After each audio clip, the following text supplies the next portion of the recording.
Terima kasih kepada Tuan Pengurusi Majelis, barisan panel hakim yang arif lagi bijaksana, penjaga masa yang setia, guru-guru dan rekan-rekan yang saya hormati sekalian.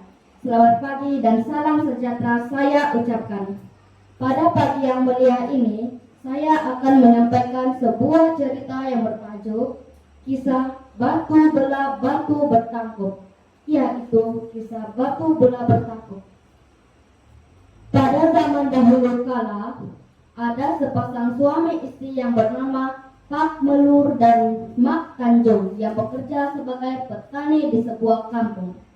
Mereka mempunyai dua orang anak, yaitu Melur dan Pekan.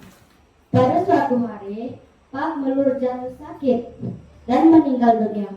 Walaupun sedih, Mak Tanjung masih tabah untuk menjaga kedua-dua anaknya yang masih kecil itu.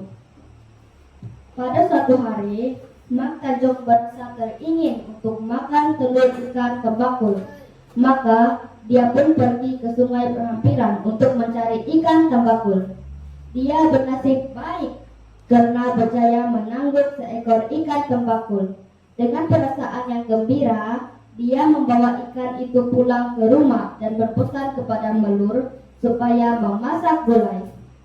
Melur, Pekan, kamu makanlah ikan itu, tetapi tinggalkan telurnya sedikit untuk ibu ya.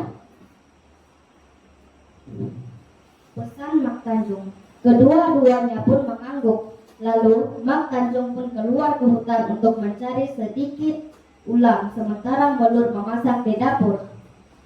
Semasa di dalam hutan, Mak Tanjung terlihat seketul batu belah yang sangat mengerikan.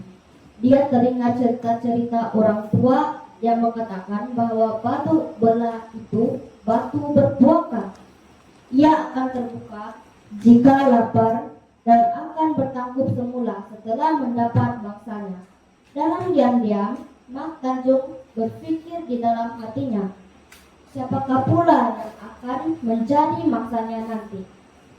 Di rumah pula, Melur sudah siap memasak gulai. Pekan merasa lapar, lalu memberikan sedikit telur ikan. Pekan makan dengan gelojoh, dan setelah habis, dia meminta lagi. Pekan menghantam kakinya ke lantai karena makan telur ikan yang separuh lagi. Melur berasa kasihan, lalu memberikan bahagian telur yang disimpan untuk ibunya. Selepas seketika, Mak Tanjung pun pulang ke rumah sambil teringat akan telur tembakul yang akan dimakannya nanti. Namun, apabila ditanya tentang telur ikan tembakul itu, Melur mengatakan bahwa Pekan telah memakan semuanya. Mak Tanjung yang berasa terhilang itu berkata sambil menangis terdesak-desak, "Sampainya hati kamu berdua." Mak Tanjung yang merajuk dan makan hati itu terus melarikan diri masuk ke dalam hutan. Melur dan Pekan mengejar ibu mereka sambil meraung-raung, "Ibu, janganlah pergi, kasihanilah kami berdua."